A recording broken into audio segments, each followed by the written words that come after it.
Hello everyone, welcome back to another episode of r/ProRevenge. In today's episode, landlord is jealous of my income, raises my rent $500. I screw him years later for $20,000. Can't you just unload around me? My lawyer and I laid a trap for my adulterous alcoholic wife and my divorce. Before we get started, make sure to subscribe so you will never miss a video. So let's get started. Landlord is jealous of my income, raises my rent $500.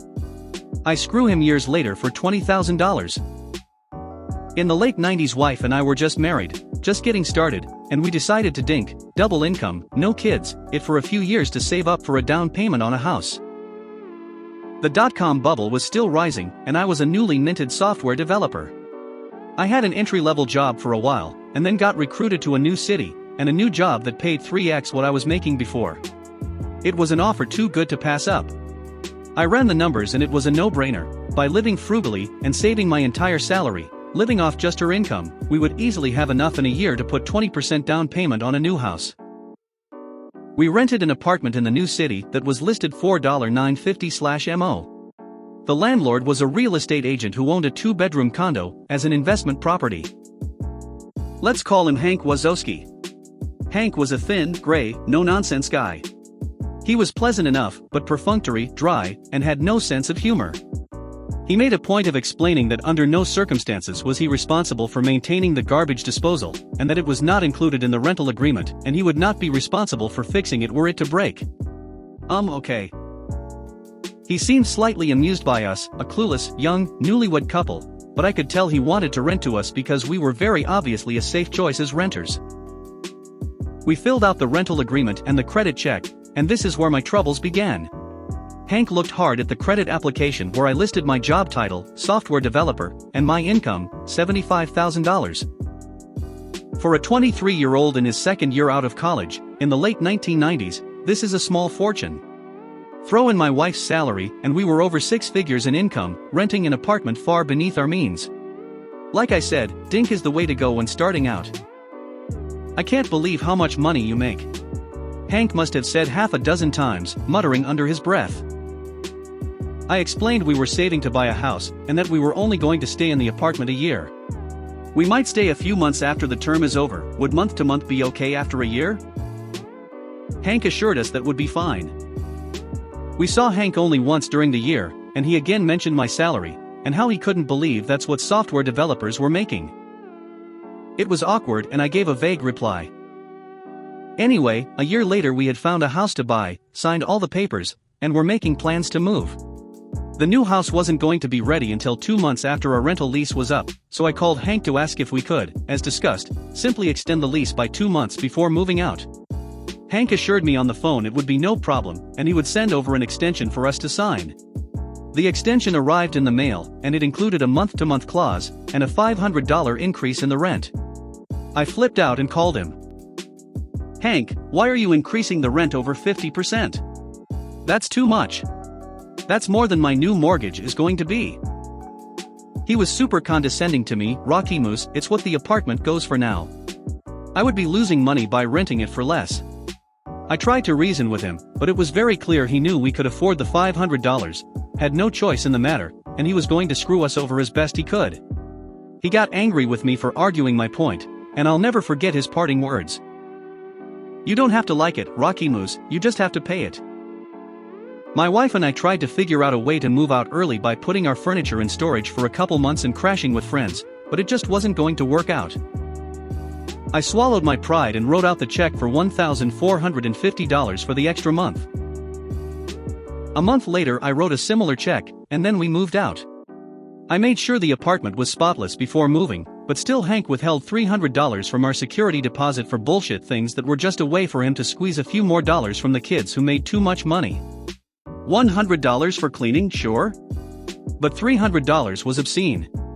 In my mind, he had screwed me over for $1,200, and there was nothing I could do about it.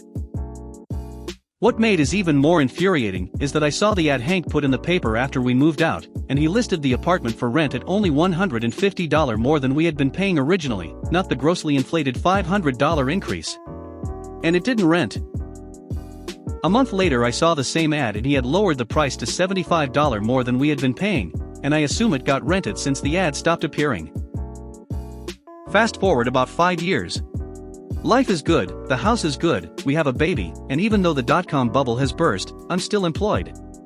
One day, out of the blue, I overhear one of my coworkers, Phil, a senior developer, talking to the guy working the reception desk. "Hey, Mike, I'm expecting someone to drop off some paperwork for me. If a Hank Wazowski asks for me, tell him I'll be right out." I freeze and get a taste of bile in my mouth remembering how I had to write out that name on those checks all those years ago. There's no way it's the same guy, right? I walk over to Phil who is still by the reception desk. "Phil," I say, "how do you know that name, Hank Wazowski?" Phil explains that Hank is his real estate agent. I bought my condo through him several years ago. I'm selling my condo now so I can buy a house. So I'm going to ask him to be my agent again. Do you know him? I tell Phil that I used to rent an apartment from Hank and described what he looks like. Phil confirms the description. It's the same guy. Wow, small world, right? And on cue, right then the front door to the office opens, and in walks Hank Wazowski. I stare in disbelief. He's carrying a folder of papers and doesn't recognize me. Phil and Hank shake hands, and they talk for a few moments. I stand there silently, wondering what to do. Phil finally says, "Hank, this is my friend Rocky Moose, I think you may have already met?" "Yes, hello Hank. Good to see you again. My wife and I were your tenants a few years ago on street. Remember, the software developer who rented for a year saving to buy a house? Well, this is where I work. Here. With philosophy." Hank's eyes indicate he now remembers me, and he's starting to put it all together. We shake hands and he says yes, of course he remembers, and asks how we are doing. "Oh, we're just fine, thanks for asking. Phil says that you're his real estate agent." Small world, isn't it? Hanks nods pleasantly. He still doesn't remember the details of our last conversation. I do some quick math in my head. This is the early/mid 2000s, the real estate market is very strong and easy money for any agent. The crash of 2008 is still a few years in the future. I start to think out loud. Selling the condo for around $150 to $200,000, and you're looking at houses in the $500,000 range, so that's $650 to $700,000 in total transactions. An agent getting 3% on the sale, and the purchase is getting around $20,000 for his trouble. That's a good commission for the agent, isn't it? Hank's eyes flash and I can tell he remembers everything about me now. Phil is surprised at my passive-aggressive tone. I am enjoying the uncomfortable silence. Hank deflects my question, saying it's complicated, and tells Phil to send back the papers as soon as possible. He shakes hands with Phil, looks at me, nods, and goes to leave. "It was really good to see you again, Hank." I call behind him. He exits the building. As the door is still shutting, I say a bit too loudly, so that Hank can hear, "Phil, don't sign anything just yet, I have a story to tell you." Phil looks at me and says, "Rocky, what the hell was that all about?" He looks pissed and confused at my behavior. I tell Phil the whole story, the rent, the $500 increase, the security deposit. "You don't have to like it, you just have to pay it, everything." "Phil, you can't use this guy to sell your condo and buy a house. I hate him. He's evil. I'll help you find another real estate agent, just use anyone but Hank." So the great thing about Phil is that, well, he's a great guy. He says he's a little surprised at my story, and has always known Hank as a straightforward guy. "But I totally see him doing that to you," he admits. "There's no way I could use him now. What a dick." Then Phil's eyes lit up a bit. "What do you want me to say when I fire him?" I have special feelings for Phil now. We came up with a plan and I made sure there were some key phrases in Phil's repertoire. We planned it all out together in advance. My only regret is that I didn't get to see Hank's reaction in person a day later when Phil made the following phone call while I stood behind him listening. "Hi, Hank. It's Phil calling. Yeah, about that. I've decided to get some other quotes from other agents. I'm not going to sign up with you." Pause. No, you shouldn't give a discount. You'd be losing money if you did that. Pause. No, this is just a decision I've made. No, it has nothing to do with Rocky Moose. Pause. Well, you don't have to like it, Hank. You just have to accept it. Goodbye. Click. And it was the greatest revenge I could have ever imagined. Through a chance meeting years later, Hank got screwed out of $20,000 in easy commissions. And the best part is Hank absolutely knew it had everything to do with Rocky Moose. Can't you just unload around me? So this happened earlier today, and was too perfect to not share with you guys. I work in construction as the foreman for a new house build. The location is kinda strange. The house is 250 feet up a hill via a footpath only. All of our materials have to come up this footpath by hand. It's a pain in the ass to manually carry, quite literally, an entire house up this hill. One of our saving graces is having the 2 parking spots on the street at the bottom of this hill marked with official no parking signs. Unfortunately, there is an elementary school about half a block away, and the parents of children seem to regularly, at least twice a day, think it's okay to park in our spots. Now I consider myself a reasonable person, so if someone is parked in the spots, and we don't have a delivery, or a need to park a truck, I will let it go. If we need the spots and there's someone parked there, however, I will ask them to move nicely, and most of the time they do so immediately. Until today. I get a phone call from the lumber delivery truck that is en route to our location. He says he'll be there in about 2 or 3 minutes. I let him know I will meet him at the street and make sure he has space to park. He's carrying all of the material to frame the roof of our house, which is a lot of really big lumber, and will take easily an hour to bring up the hill, so naturally, I didn't want him parked in the middle of the street with his hazards on for an hour, when we have a perfectly good parking spot for him. As I begin my trip down the hill, I notice there is a school parent sitting in her car idling. Assuming she's just waiting to pick up her child, I walk up to her car and politely let her know that she is parked in a no parking zone, and we really need her to clear it to park a delivery truck. She scoffs at me and rudely states back, "I'll just be a few minutes, and your truck isn't here, take a chill pill, dude." Before I can respond, a giant lumber truck comes around the corner, and I wave to him, and then gesture towards him to the woman in the car who has now put her window back up to ignore me. I put on my best customer service smile and wave at her through the window. She put it down halfway and angrily shouts, "What?" By now the truck has pulled up alongside her car, and I politely ask her again, with a stronger tone of voice, to move her vehicle, reminding her that she is illegally parked in a tow-away zone. Then she gives me this wonderful idea. She says, "Can't you guys just unload around me?" Jesus, it's not that hard. I give her another smile and walk away, a brilliant plan forming in my head. I instruct the delivery driver to park as closely to her as possible and block her in with the porta potty that is at one end of our reserved spots and the parked car that is parked just adjacent to our spots on the other end. He smiles because he immediately gets what I'm trying to do, and proceeds to expertly block this lady and her car into a little 2 parking spot jail. We unstrap the lumber and my guys begin humping material up the hill. Meanwhile, I call the police parking enforcement to let them know the situation. At this point in time, I wasn't trying to get her in trouble, I just wanted a record of why we were blocking part of the street so we don't get in trouble with the city. The very friendly traffic officer lets me know that she can be there in about 30 minutes and deal with the situation for me. Wonderful. As we continue to unload lumber, the child of the parent shows up, and wouldn't you know it, mom is just now realizing that the lumber truck is parked so close she can't get out of her driver door to meet her kid. She awkwardly clambers across the inside of her car and stumbles out the passenger door, shooting glaring looks at me and the truck driver in the process. She loads her kid into the back and then begins to realize that she has no way of leaving. She comes storming up to myself and the driver and states, "I'm in a big hurry, you need to move your damn truck right now so I can go." Before I can respond, the driver gets a grin on his face and says, "Ma'am, in order to unload the lumber on the truck we had to unstrap it, and per our company policy, I'm not allowed to move the truck with any unsecured load on it. Sorry." This sends her into near aneurysm levels of blood pressure. Meanwhile, I can barely contain my laughter. "Fuck your policy, I have somewhere to be." She barks back at him.